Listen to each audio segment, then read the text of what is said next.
Upaya modernisasi Angkatan Udara Rusia selama 2 dekade terakhir telah berfokus hampir secara eksklusif pada pengembangan turunan yang ditingkatkan dari badan pesawat era Soviet untuk mengintegrasikan teknologi generasi berikutnya yaitu Su-35, MiG-29 SMT dan Tu-22M3M yang menjadi contoh utama. Ketika negara lawan bergerak untuk lebih memodernisasi kemampuan mereka dan mengerahkan pesawat generasi berikutnya pada tahun 2020. Sebelum lanjut, jangan lupa klik subscribe dan aktifkan tanda lonceng agar selalu update seputar militer. Sektor pertahanan Rusia semakin berinvestasi dalam mengembangkan lebih banyak pesawat tempur generasi berikutnya baik untuk menggantikan jet yang lebih tua dalam inventarisnya sendiri dan untuk menargetkan pasar ekspor. Banyak dari program ambisius ini tampaknya dibangun dari bawah ke atas dan didasarkan pada landasan udara yang sama sekali baru dan bukan berasal dari platform era Soviet akhir. Berikut 5 jet tempur generasi penerus Rusia yang diperkirakan akan melakukan penerbangan pertama mereka di tahun 2030, lansir Military Watch Magazine.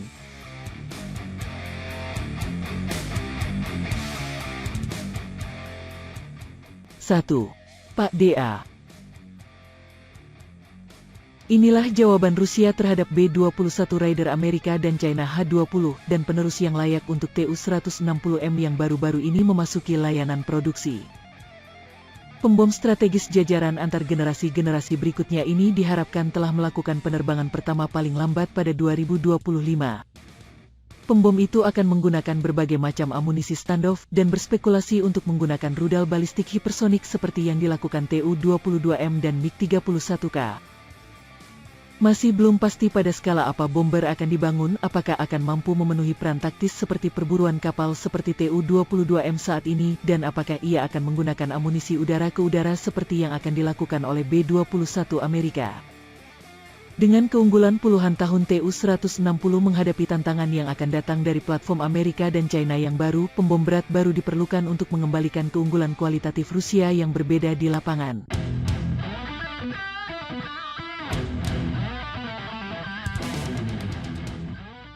2. MiG-36. Rusia saat ini sedang mengembangkan varian generasi terbaru dari pesawat tempur menengah MiG-29 dengan kemampuan menghindari radar di bawah program bersama dengan Uni Emirat Arab, dan platform baru ini diharapkan dapat mengintegrasikan banyak teknologi yang sama dengan MiG-35. Pesawat tempur generasi 4++ yang mulai beroperasi pada Juni tahun 2019. Program ini bisa menyerupai program Boeing F-15 Silent Eagle yang berusaha mengembangkan era Perang Dingin F-15 menjadi pesawat tempur siluman dan kemungkinan mewarisi daya dorong MiG-35. Mesin vectoring, rangkaian sensor yang kuat, persyaratan perawatan yang rendah dan akses ke amunisi generasi berikutnya seperti rudal hipersonik R-37M.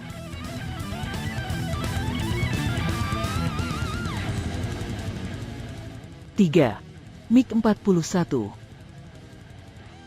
MiG-41 secara konseptual menggabungkan kekuatan pencegat MiG-25 Soviet dan MiG-31, tetapi meningkatkan ini jauh dengan teknologi generasi berikutnya.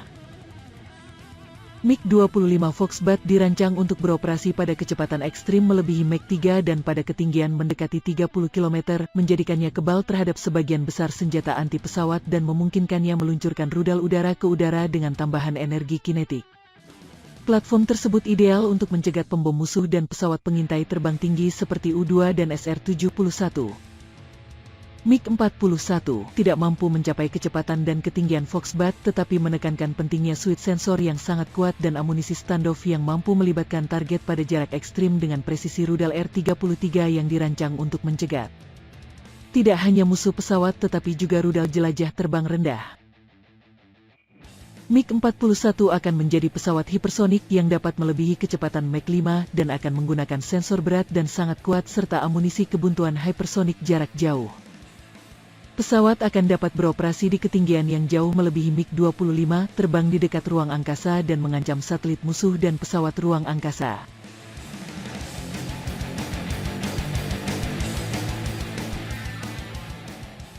Empat. Su-60.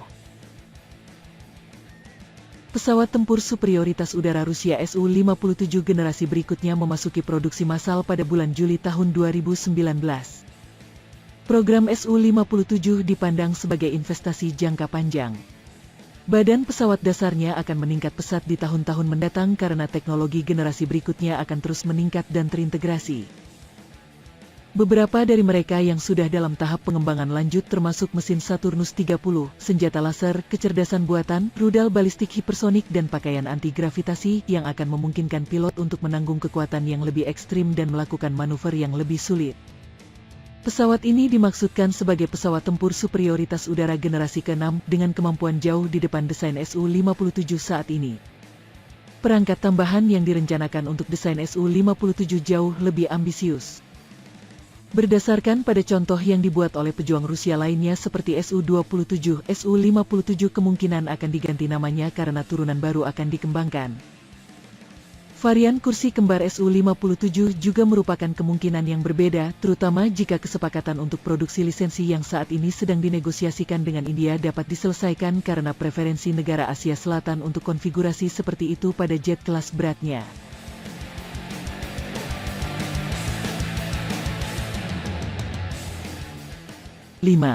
Yak-150.